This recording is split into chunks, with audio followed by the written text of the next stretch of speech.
Hello বন্ধুরা, আজ আমি বানাবো গলদা চিংড়ির কোরমা। তো প্রথমে এখানে 3টে গলদা চিংড়ি ভালো করে ধুয়ে পিস পিস করে কেটে নিয়েছি। পিস বলতে মাছগুলো আস্ত রেখেছি, আর যে পাগুলো থাকে সেগুলো আমি টুকরো করে কেটে নিয়েছি।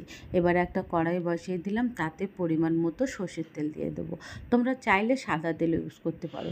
এবার তেলটা একটু গরম হয়ে আসলে ওর ভিতরে একটু হলুদ আর একটু লবণ দিয়ে দেবো, কারণ আমি মাছটা কিন্তু একটু হালকা করে ভেজে নেব।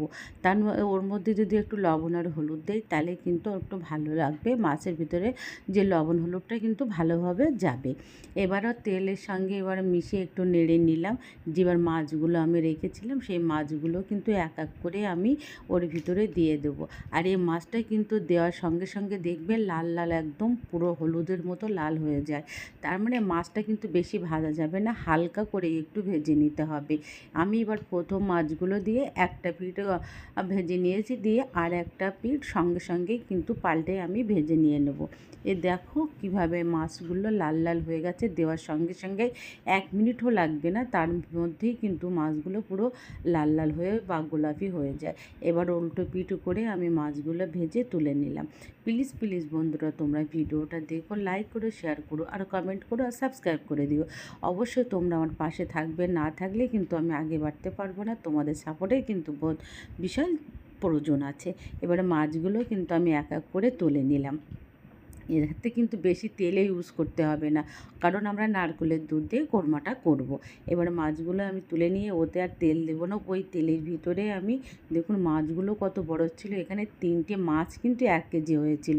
আমার কড়াইয়ে ধরছিল না, আমার কিন্তু কড়াটাও একটু বড় ছিল, তাও ধরছিল না, আর খুন্তিতেও উঠছিল না। আমি ওই জন্য 2 হাত লাগিয়ে কিন্তু মাছগুলো তুলে নিয়েছি। এবার ওর ভিতরে আমি 2টো বড় বড় সাইজের পেঁয়াজ কুচি দেবো, কিন্তু তার আগে যে পাগুলো ছিল সেগুলো আমি একটু হালকা করে ভেজে নিচ্ছি, কেন একটু ভেজে নিলে কিন্তু ভালো লাগে আর তাড়াতাড়ি ছাড়িয়ে যায়। এই জন্য আমি একটু হালকা করে ভেজে নিলাম। এবার আমি এগুলোও কিন্তু তুলে নেব। তোমরা কিন্তু বন্ধুরা এভাবে একবার ট্রাই করো, খেতে খুব ভালো লাগবে। আর কোরমা তো অবশ্যই তোমরা খাবে, এতে তোমরা পাউডার দিয়েও দুধ দিয়েও করতে পারবে। এখানে আমি 2টো বড় বড় সাইজের পেঁয়াজ কুচি দিয়েছি। তোমরা চাইলে পেঁয়াজের পেস্টও ইউজ করতে পারো, বা টমেটো পেস্টও ইউজ করতে পারো, বা তোমার পছন্দের মতন তুমি করতে পারো, কিন্তু আমি এখানে পেঁয়াজ কুচি দিয়েছি। এবার এখানে দিয়ে দিলাম 1 চামচের আদা আর রসুনের পেস্ট, দিয়ে একটু আমি নাড়িয়ে নেবো, না তলায় লেগে যাবার ভয়টা থাকে। একটু নাড়িয়ে নিলে কি তাহলে আর তলায় লেগে যায় না। তোমরা চাইলে অল্প জল ইউজ করতে পারো, আমি কিন্তু এখানে জল ইউজ করিনি। একটু নাড়িয়ে নিলাম, নিয়ে আমি দিয়ে দিলাম পরিমাণ মতো হলুদ গুঁড়ো, আর দিয়ে দেবো পরিমাণ মতো লঙ্কা গুঁড়ো। অবশ্যই তোমরা কিন্তু গ্যাসটা কিন্তু লো আর মিডিয়ামে রাখবে, আর নাই কিন্তু তলায় লেগে যাবার ভয় থাকে। আমার কিন্তু লো ছিল, তার জন্য কিন্তু আমার তলায় আর অতটা লাগেনি। এবার আমি একটু মিশিয়ে নিলাম, নিয়ে আমি জিরে আর ধনিয়া গুঁড়ো একসাথে আমার পাউডার করা আছে, সেটা কিন্তু আমি ভিতরে দিয়ে দিলাম, দিয়ে এটাও একটু নাড়িয়ে নেবো যেন মশলার সাথে ভালোভাবে মিশে যায়। আর আমি এখানে আমার 1 কিলো মাছ ছিল বলে আমি এখানে 2টো নারকেল নিয়েছি। আমি কিন্তু এখানে পাউডার দুধ ইউজ করব না, পুরো নারকেলের দুধ দিয়েই আমি কোরমাটা করব। এখানে আমার 2টো নারকেল করে আমার 1 বাটির উপরে কিন্তু দুধ হয়েছে নারকেলের। এবার পুরো মশলাটা কিন্তু আমি কষিয়ে নিলাম। দেখুন চারিদিক দিয়ে যখন তেল ছেড়ে দিচ্ছে তখন জানবে কিন্তু তোমার মশলাটা কিন্তু পুরো কষানো হয়েছে। এখানে কিন্তু আমি কোনো রকম জল টল ব্যবহার করিনি।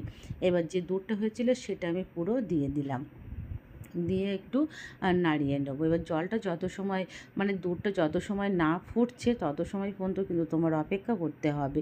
দেখুন কী সুন্দরভাবে ফুটেও এসেছে। আর যে মাছগুলো আমি ভেজে রেখেছিলাম সেগুলো কিন্তু এক এক করে এর ভিতরে আমি দিয়ে দেবো। দেখো কত বড় বড়, তোমরা দেখলেই বুঝতে পারবে।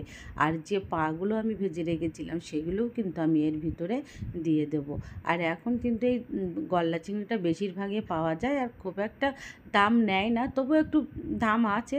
তবু একবার ট্রাই করবে, বাচ্চাদের জন্য নিজেদের জন্য একবার ট্রাই করে দেখো, খুব ভালো লাগবে।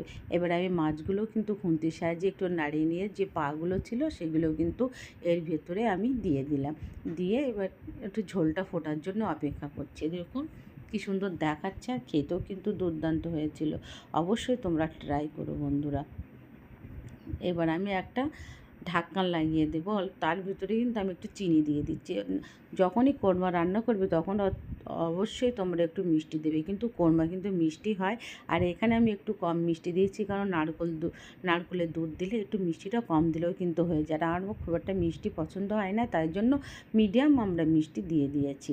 অল্প একটু চিনি দিয়ে দিলাম, দিয়ে একটু নাড়িয়ে একটা ঢাকনা লাগিয়ে 10 থেকে 15 মিনিটের মতো লো আর মিডিয়ামে রাখবো। দেখো পুরো আমার নারকেলের দুধটা কমে এসেছে, আর মাছের কালারটাও কত ভালো এসেছে।